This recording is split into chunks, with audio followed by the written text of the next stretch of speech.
There are no subtractions and divisions in our mind.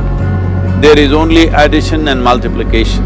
I will just remove negative thoughts and I will have positive thoughts. All the best, it's not going to work.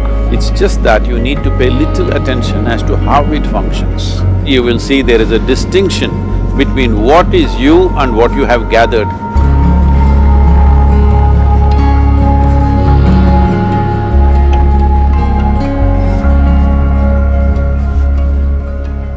Well, see the way the question is asked and also the way normally it's addressed is, people think there is something called as negative thought and positive thought. They want to remove the negative thoughts and have only positive thoughts. For such people, I would ask them to just experiment for 10-15 seconds. Let them forcefully remove one thought from their mind. For example, next 10 seconds, just don't think of a monkey.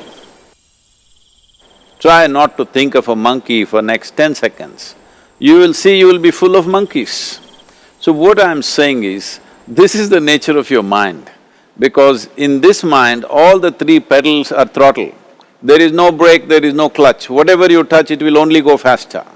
In this kind of mind, people have been taught from moral teachers and religious teachers, do not think about bad things. Well, since then it's been a full-time job. So there is no way you can handle the mind like this. This doesn't need any great enlightenment. If you spend 2 minutes with your eyes closed, you will realize you cannot do anything forcefully with this mind. So, I want to remove negative thoughts. Do not ever go in this direction, because what you want to remove will become your quality. Always you will be on it. So what should I do? The thing is this, without understanding the fundamental mechanism of this mind, because our mind, human mind, is the most sophisticated computer on the planet. Even all the supercomputers have come out of this. When this is the case, is it not important that we understand the mechanics of how it functions? One simplistic aspect of how it functions is, there are no subtractions and divisions in our mind. There is only addition and multiplication. If you try to do something with it, it will say one more. If you try hard, it will multiply into many more. In this mind, you don't try to identify what is positive, what is negative and try to remove it. First of all, one needs to understand, this mind of yours, this body of yours is supposed to serve you. The life that you are is important. Body and mind are vehicles that must serve us. If you sit in a vehicle, it must go where you want to go. If it goes to its own destination, what is the point of such a vehicle? It's just a nuisance. Right now, most human beings are unfortunately experiencing this fantastic possibility of human mind as a nuisance, as a troublesome thing. Well, this is the most beautiful thing you have. It's just that you need to pay little attention as to how it functions. One simple thing is this. First and foremost process is, that's why we put out this process called Isha Kriya. This is to distance yourself from your physiological and psychological process. There is something called as you which exists. This is not a composite of all your thoughts and emotions and physiological processes. Beyond that, there is you. If you close your eyes, even if you cannot see anything, you're still there. It is through the window of your eyes that you're looking out, but if you close your eyes, it doesn't mean that you don't exist, you still exist. So beyond your thought, you still exist, beyond your emotion, you still exist. So that you, the life that you are, this has to come into your experience. Why is it that you're not allowing that to come into your experience, which is the most significant aspect of who you are? Who you are right now, the most significant aspect is, you and me are alive right now, this is it. What I'm thinking, what you're thinking is not the important thing.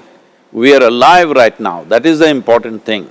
So, it is important that you focus on this fundamental sense of aliveness within you, and then you will see there is a natural distance between you and your thought process. Once there is a distance between your psychological process and your physiological process, this is the end of suffering. Because there are only two kinds of suffering that human beings go through, physical suffering and mental suffering.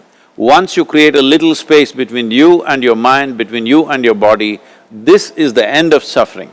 This is something every human being has to experience and know, otherwise thinking I will just remove negative thoughts and I will have positive thoughts, all the best, it's not going to work 100%, it's not going to work because nobody can remove it, they can avoid it for some time. So when negative thoughts come, you say Ram Ram, Shiva Shiva, whatever you want, but this is just avoiding, it's not gone. The moment you stop that, it will pop back with great force, otherwise it'll come back in your dreams. So it's very important, first of all you need to understand your anger, your resentment, your fear, your anxieties, the negativity that you generate. Generally resentment, anger, it is always directed towards somebody. But we need to understand this is poisons that we are drinking and expecting somebody else to die. Fortunately, life doesn't work like that. If I drink poison, I die. If I drink poison, you don't die.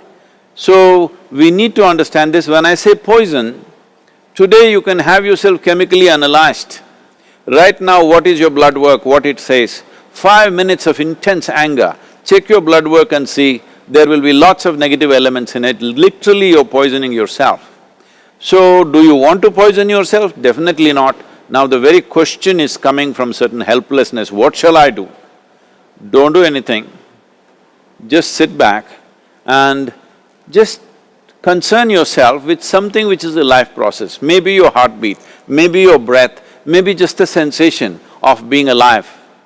Depending upon how sensitive or how perceptive you are, accordingly find something.